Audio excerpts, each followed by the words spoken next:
자, 9번째 썰 한번 가보도록 하겠습니다. 시청자 사연이고 RY네스님께서 사연을 보냈습니다. 사연 보내주셔서 정말 감사합니다. 안녕하세요 붕어님, RYS입니다. 우연치 않게 알게 되었는데 맞는 말만 하시는 분 같아 상담차 보내봅니다. 맞는 말 하는 사람 아닙니다.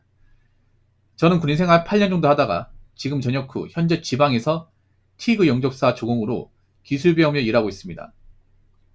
좋은 사수를 만나 이제는 어느 정도 쉽거나 간단한 것은 저에게 맡겨주시는 편이지만 문제는 용접이 저에게 적성이 맞다는 생각은 들지 않습니다. 하루 종일 가만히 작은 불씨만 보는 게 개인적으로 쉽지 않다고 느껴집니다.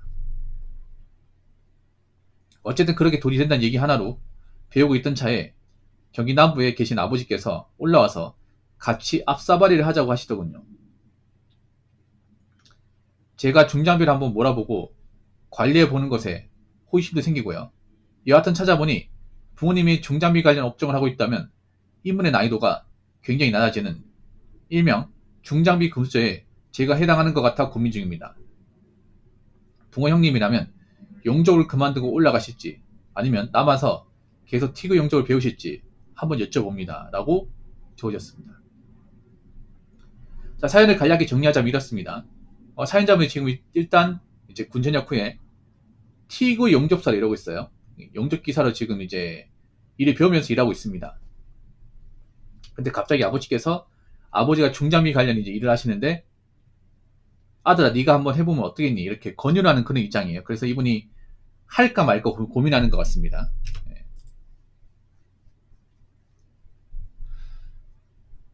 지금 용접을 조선소에서 하고 있습니다. 조선소에서. 지금 장소가 조선소 같은데 그렇지 않습니까? 제가 조선업에서 해본 일 중 가장 지루한 것 같다. 그럼 조선업을 하고 있다는 얘기네요. 조선은 장소가 딱 정해져 있죠. 예. 거제 통영 이쪽이겠네요. 울산 거제 통영.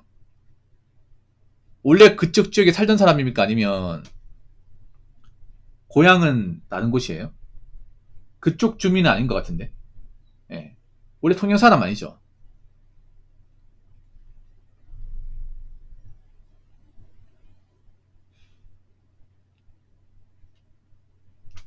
아, 창원이구나.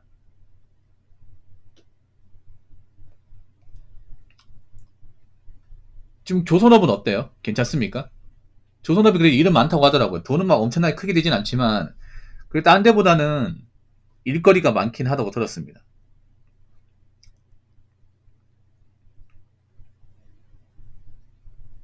좀 실례된 얘기지만 지금 용접해서 한 달 정도 일하면 대략적으로 소득이 어떻게 되는지 좀 여쭤봐도 되겠습니까? 뭐 정확하게 얘기 안 해도 됩니다. 정확하게 얘기 안 해도 되고 아마 일당 얼마 받고 한 달 일하면 대략적으로 얼마 정도 받는지. 왜냐하면 이게 사실 조선 쪽이 이 소유적인 부분이 공개가 잘 안 된단 말이에요. 이게.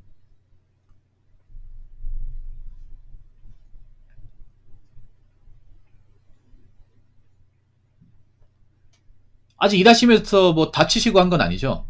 근데 이 조선 쪽이 많이 다칩니다. 조선 쪽이 일이 위험해요. 아무래도 높은 데서 작업하다 보니까. 아, 일수당 10만원 중후방. 본인은 만족합니까? 아니면 좀 불만족스러워요? 요즘 사람들이 조선 쪽으로 좀 다시 오고 있는 분위기거든요. 아, 다쳐본 적은 없다고?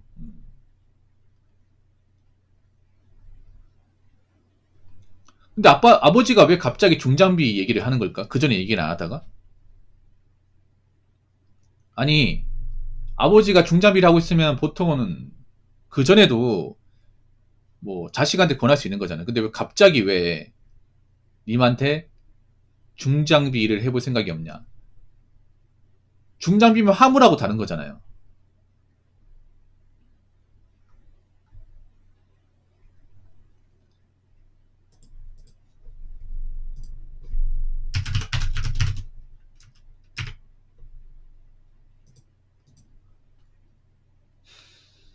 앞사발이면 제가 알기로는 덤프 트럭 같은데. 덤프 아닌가요? 화물 아니에요. 아, 예민하다고. 덤프 하자는 얘기 아닙니까? 덤프? 덤프 같은데. 일반 화물이에요. 앞사발이가 뭐냐면 있잖아요. 핸들을 꺾으면 앞에 바퀴가 4개 달려 있어요. 앞에 바퀴 4개 달리고 뒷바퀴 6개 달려 있습니다. 그래서 앞에 핸들을 꺾으면 방향 조절을 하면 앞에 바퀴 4개가 같이 움직여요. 그래서 앞사발이라고 하는 거야. 앞에 바퀴 4개 달렸다고. 핸들 돌리면 그 4개의 바퀴가 같이 움직인다고. 이런 거에 뭐냐면 사진을 보여드릴게요.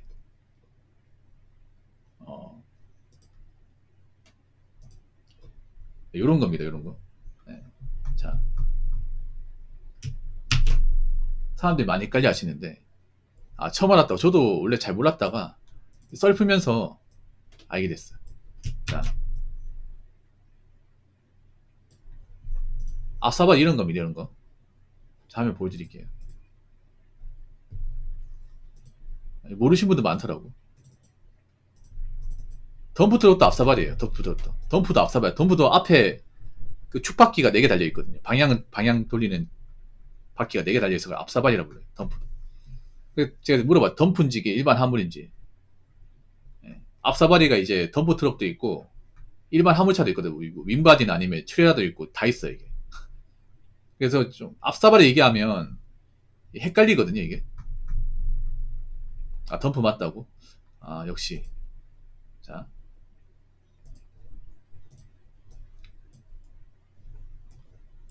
이렇게 생겼거든요. 자. 보면 비슷하게 생겼잖아. 근데 아래 게 앞사발이고 뒤에 게 앞사발이가 아니에요. 얘 보시면 앞사발이 보시면 앞에 바퀴가 2개씩 달려있어요. 2개 달려있죠. 뒤에 바퀴 2개. 맨 끝에 있는 건 축바퀴면 축바퀴. 예. 뒤에 달려있는 건 축바퀴예요. 축바퀴는 올렸다가 내렸다 할 수 있죠. 그러니까 짐이 좀 많이 쏠리면 축바퀴 내리고 안 쏠리면 올리고 올라가 있죠. 예, 이거 올렸다 내렸다 할 수 있는 겁니다.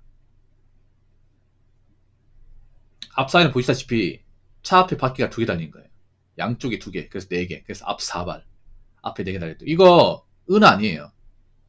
이거 표준어입니다. 표준어. 그래서 앞사발이 하면 25톤이겠구나. 근데 저는 덤프가 약간 좀 애매한 게 뭐냐면 덤프는 건설적으로 영향이 많잖아요. 건설적으로. 그렇지 않습니까? 덤프 실는 게 보통 폐기물이나 보통 시멘트 모래 같은 거거든요. 그러면 덤프가 일을 많이 하려면 공사가 많아야 돼. 공사가. 네. 그래서 앞사발이 아까 이분 얘기하신 게 이거거든요. 요 덤프. 아까 이분이 말한 게 아까 앞사발이 얘기했잖아요. 요거거든요. 요거 덤프 트럭. 요거 얘기하는 겁니다. 요 덤프. 요거. 근데 요거 사용하는 곳이 그렇게 광범위하진 않아요. 보통은 이제 모래 실른다거나 맞죠? 모래는 아니면 이제 그런 뭐 폐자재 실른다거나 보통 그런 일 많이 해요. 그러면 이제 대부분 이제 수요를 하는 곳이 건설적 일반 화물짐 못 싣습니다. 덤프는. 일반 화물짐은 왜 카고나 윈바디. 요거는 이제 그런 건설 자재 뭐 셋파이프는 아니면 이제 모래 같은 거 있잖아요. 대부분 건축 쪽이 건축 쪽. 레미콘하고 같이 보통 이런 아파트 현장 가면 이 차 많이 있어요. 이 차. 보통 아파트 지을 때 이제 모래 많이 필요하니까 모래 같은 거 많이 실어 들어가고 또 아파트 이제 짓고 나면 이제 그 폐자재 같은 거 있잖아요. 그런 거 싣고 많이 나오고. 네. 그래서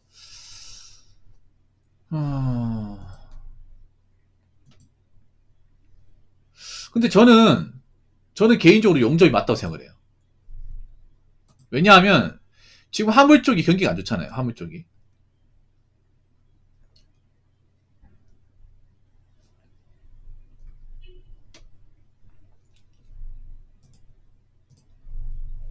경기가 많이 안 좋은데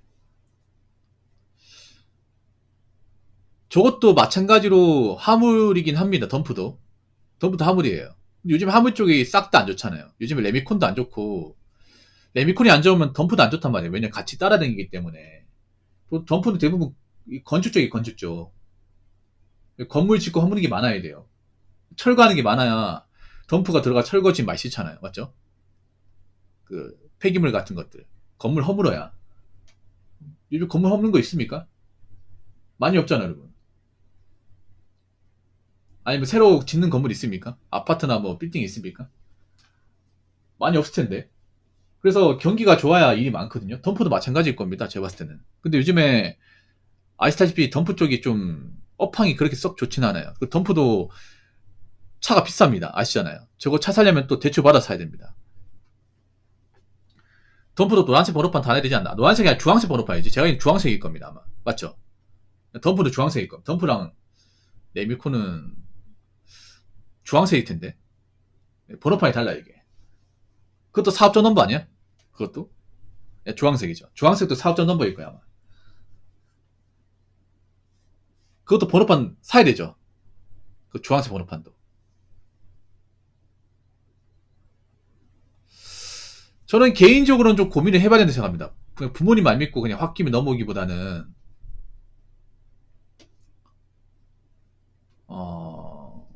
좀 용접하는 일이 뭐 힘든 건 아니잖아요. 돈이 안 되는 것도 아니잖아요. 지금 보니까 뭐 일당이 10만원 후반이면 그 해볼만 하다고 저는 생각하거든요.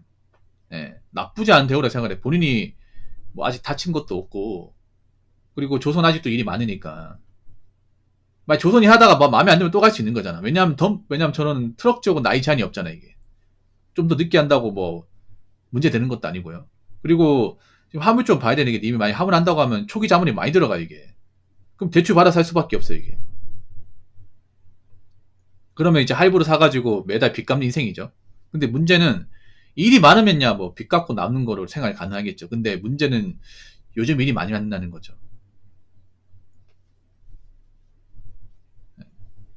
이런 화물 쪽은 경기가 정말 중요한데, 이 덤프트럭도 마찬가지일 겁니다, 아마.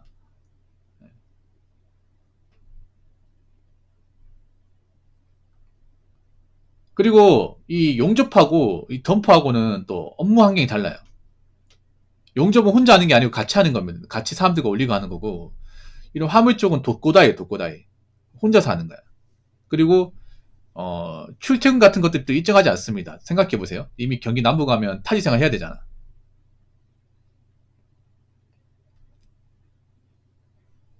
그리고 또 집도 구해야 돼. 방도 구해야 되고. 이미 거기 연고가 없으면 또 방 구해야겠죠. 월세 나가겠죠. 자취하겠죠. 그 비용도 무시 못합니다. 그렇다고 제가 알기로는 덤프가 막 그렇게 돈을 떼돌아 버는 게 아니에요. 덤프가 대출 받아서 하면 떼돈 못 벌어, 이게. 운임료도 그렇게 높지 않아가지고. 저는 비추입니다. 저는 개인적 비추. 뭐 아버지 말씀이 뭐 생각이 있으게 얘기한 거긴 하겠지만, 이거니까 제 생각이에요. 제 말이 맞다는 거 아닙니다. 예. 제가 정답을 얘기하는 게 그냥 제 생각입니다. 이미 지금 아까 창원이가 했잖아. 통영이면 뭐 집에서 출퇴근도 가능하고, 저기서 돈 몇 달 벌면 차 살 수 있잖아. 차서 왔다 갔다 하면 사실 집에서 출퇴근 가능한 거거든요. 통영이 좀 뭔가 창원에서?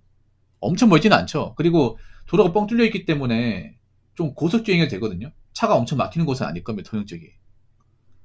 뭐 지금 자취하고 있어요, 통영 쪽에서? 자취하고 계시겠죠? 나중에 돈 좀 모이고 하면 이제 집에서 출퇴근해도 되고. 그리고 워라밸은 나쁘지 않죠. 저게 1공수에 10만 후반이면 1공수 끝나면 보통 저녁이 일찍 끝나잖아. 예. 그럼 뭐 그렇게 빡빡하지 않고. 근데 화물 쪽은 출퇴근 시간이 일정하지 않습니다. 더 일찍 일어나야 될 수도 있고. 예. 아, 자차로요? 근데 경기 남부 쪽 가면 자취를 해야 됩니다. 뭐 아버지가 어떻게 뭐 해주실지 모르겠지만, 아버지가 차를 사주는 게 아니잖아요. 결국 내가 대출받아서 내가 일해가 갚아야 됩니다. 덤프가 얼마인지 모르겠지만 2억은 할 거예요. 잠깐만 한번 볼까?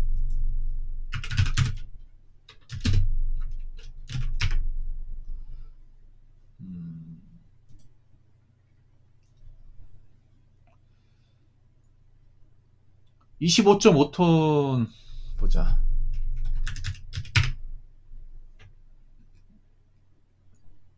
볼보로 가게 되면 한 2억 2억 넘네요. 예. 액시언트도 비싸네요. 예. 2억, 아까 25톤 오토 해야겠죠. 25.5톤 가장 큰 거네. 예, 많이 비싸네요. 이 돈이면 아마 우리 저분 사는 지역에서 아파트 한 채는 살 수 있을 텐데. 예, 많이 비쌉니다, 많이. 거기다 번호판, 주황색 번호판까지 달면, 야, 일이 많이 하겠다. 근데 일이 많나, 이게?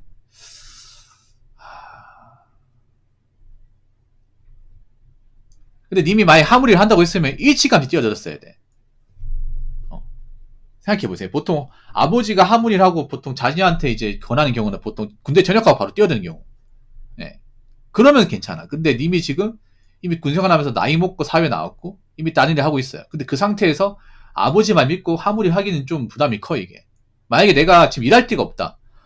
도무지 일할 곳이 없고 받아주는 곳이 없다. 그러면 뭐 할 게 없으니까 하물일 가겠지. 근데 지금은 그런 상황이 아니야. 지금은 내가 용접원으로도 일을 하고 있고 뭐 잘하는 건 아니지만 그래도 대우도 나는 서서치 않게 받고 있습니다. 예. 1공세에 10만원 중후반 17만 18만원인데 이거 나는 나쁘지 않은 대우야. 그리고 집에 출퇴근 가능하고 그러면 뭐 자취 안 하니까 기름값만 되면 사실상 돈 나가는 거 없죠. 돈을 모을 수 있다는 거죠. 근데 과연 화물 쪽 하게 되면 그만큼 돈을 모을 것이고 적응할 수 있을 것인가? 그리고 화물 쪽이 내가 원하는 대로 일이 많을 것인가? 이건 장담 못 하잖아. 용접점은 일을 장담할 수 있잖아. 내가 가도 출근할 때 있고 일할 일도 많고 하니까 당분간 일 걱정 안 해도 되고 맞잖아요. 일단 기본금 하니까 기본 수당은 나올 테고 뭐 일 더하면 추가 공수도 받을 수 있고 그럼 돈 더 버는 거고 예측이 가능하잖아. 지금 내가 이제 한 달 어떻게 돌아가면 대략적으로 일하면 얼마 벌고 얼마 남기 때문에 기름값 뭐 제외하면 얼마 모을 수 있고 예측이 가능하잖아. 근데 이런 전부 화물 쪽 예측을 할 수 없어요. 그리고 성수기와 비수기가 있어. 근데 지금 성수기 일이 많이 없다 그래요. 그리고 덤프 쪽은 대부분 건설 쪽 일일 텐데 건설 말고 사료 같은 짐도 싣는 경우 있어. 근데 그것도 일을 잘 받아야겠죠. 그러니까 사실 저는 아버지가 무슨 목적으로 님한테 화물을 권하는지 모르겠어요. 확실한 뭐 짐 같은 게 있으면 모르겠는데 당장 아버지 말씀만 믿고 옮기는 건 좀 아니라 생각을 합니다. 그리고 거기다가 뭐 멀리까지 가야 되고 내가 지금 하는 일이 크게 아쉽지도 않은데 옮기는 거는 전 그렇다고 생각해요. 지금 화물쪽이 그만큼 좀 상황이 진짜 안 좋아요. 덤프만 그런 게 아니라 뭐 화물쪽 전 분야에서 다 힘들다 그래요. 용달도 그렇고.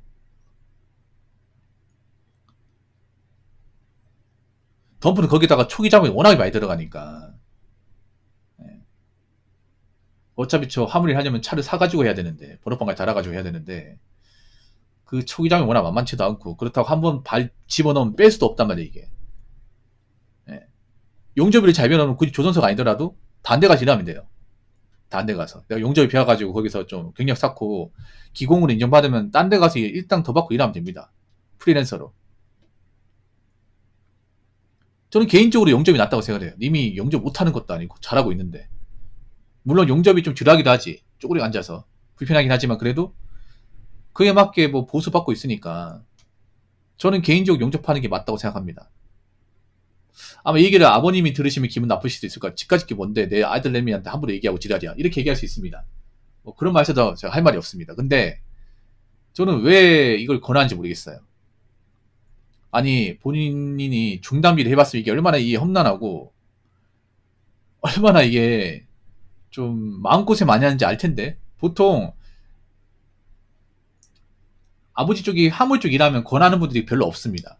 보통 권하는 게 어떤 거냐 자식이 막 일도 못 보하고 있잖아요. 집에서 뭐 아무것도 안 하고 있으면 야 이 녀석아 야 이 사람아 그렇게 방구석에서 아무것도 안 할 것 같으면 나 따라다니면서 운전이나 배워 이런 경우는 좀 있단 말이에요. 근데 일을 멀쩡히 하고 있는데 일을 어디 가서 돈을 벌고 있는데 자식한테 보통 화물일을 권하는 경우는 잘 없습니다. 이게 님이 뭐 지금 일을 때려치고 싶다는 것도 아니고 대우를 못 받는 것도 아니고 돈을 적게 버는 것도 아니란 말이야. 근데 지금 이 와중에 화물일을 하라고 하는 건 좀 아닌 것 같아. 니 보면 지금 뭐 용접일이 막 도저히 못할 것 같아. 이사 되잖아요. 근데 화물도 줄합니다. 용접보다 더 줄한 게 화물이야. 왠지 아세요? 화물은 대기한 시간이 길어요. 그 유튜브 같은 거 보시면 덤프트로 일하시는 분도 있거든. 일하는 거 보면 그 짐 쉴 때까지 계속 기다리고 있어야 돼. 멍때리 기다리고 있어야 된다니까. 그 건설 현장 가면요. 덤프트 들어가면 순번이 있어. 1, 2, 3, 4, 5, 6, 7, 8, 9, 10. 그러면 하나 짐 싣고 나갈 때 한 가지 땡기고 또 한 가지 땡기고 한 가지 땡기고 한 가지 땡겼다가 내 짐 싣고 하면 또 짐 싸들고 또 나갔다가 다시 반복해서 또 순번 기다리고 이거 무한 반복이야 이게. 안 지루할 것 같아 이게. 이것도 만만치 않습니다. 이게 원래 일은 지루합니다. 다 지루해. 단지 내가 이제 지루한 만큼 뭔가 대우를 받냐 비전 있냐 이거지. 화물도 지루하기 마찬가지입니다. 화물도 따분해요. 거기다 혼자 하는 거기 때문에 외로워. 누구 옆에 따라다니는 사람이 없어요.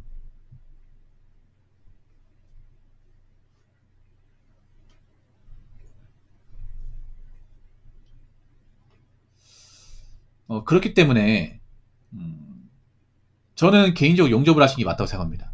용접을. 예. 제 말이 무조건 정답은 아니거든요. 제가 님이라면 전 용접할 것 같아요. 예. 아니면 정 생각이 있으면 더 알아보고 결정하시기 바랄게요. 이 화물은 급하게 결정할 필요가 없습니다. 왜냐, 이거는 큰 돈 나가는 거예요. 개인 사업이야, 개인 사업. 이거는 단순 직업이 아니에요. 엄청난 자본이 들어가는 개인 사업입니다. 그렇지 않습니까? 저 25톤 그 덤프트럭 볼보로 사면 2억 3천만 원이야. 초기 자본 거기다 번호판, 주황색 번호판까지 하면 2억 5천 플러스 알파지 않습니까? 엄청난 초기 자본 들어가는 거야. 그리고 요즘에 분위기가 안 좋잖아요. 일종의 큰 자영업이에요. 이거 단순 월급쟁이가 아니야. 용접 월급쟁이 맞지. 용접 기술 배워서 일하는 월급쟁이잖아요. 이거 사업이 아니잖아, 이거는. 근데 이건 사업이란 말이에요. 이거는 엄청나게 크게 돈 들어가는 큰 사업이에요. 개념을 좀 다르게 접근하셔야 돼요. 그래서 좀 더 알아보시기 바랄게요. 네, 좀 더. 확실히 서기 전까지는 그냥 용접을 하시는 게 좋을 것 같습니다. 어떻게 좀 도움이 되셨습니까? 어떻게? 제 말이 무조건 정답 아닙니다. 다시 한번 얘기하지만. 본인이 현명히 판단하시고 잘 결정하시기 바랄게요. 예. 요즘에는 그래도 부모님들이 화물을 좀 말리는 분위기가 많은데, 왜냐하면 자기가 이제 일해 보니까 어린 친구들 여기 오면 고생하게 많이 보여가지고 말린 분들이 많은데 좀 다르네요. 예. 아니, 생각해봐. 앞사발 추천할 것 같으면 이분이 뭐 군대 다니기 전에 추천하다가, 그러면 이분이 뭐 직업 부상 안 하고 그냥 바로 사병 생활하고 바로 다이어트 했을 거 아니야. 그렇지 않습니까? 보통 그렇게 하거든. 보통 아버지가 아들한테 보통 화물 물려준 경우는 아들이 공부를 못해. 공부에 관심이 없어. 대학 가도 왠지 등록금 날릴 것 같아. 그러면 자신한테 얘기하는 거죠. 너도 내려가서 머리는 안 좋은 것 같은데 그냥 군대 빨리 갔다 와서 일정 대응 따가지고 화물 쪽 접어드는 게 어떻겠니? 이 화물 쪽 어제 먼저 뛰어들고 할부 갚으면 나는 할만하단다. 내가 도와줄게. 이런 경우는 있어도 이미 직업군인까지 몇 년 하고 다른 일 하고 있는 사람한테 화물을 경하는 경우는 잘 없어. 이것이. 이거 진짜 흔하지 않은 경우입니다. 예. 그만큼 웬만하면 잘 권하지 않아요. 아무튼 선택 잘 하시고 현명한 판단 하시기 바라겠습니다. 오늘 사연 감사합니다. 자, 이상으로 9번째 썰 마치도록 하겠습니다.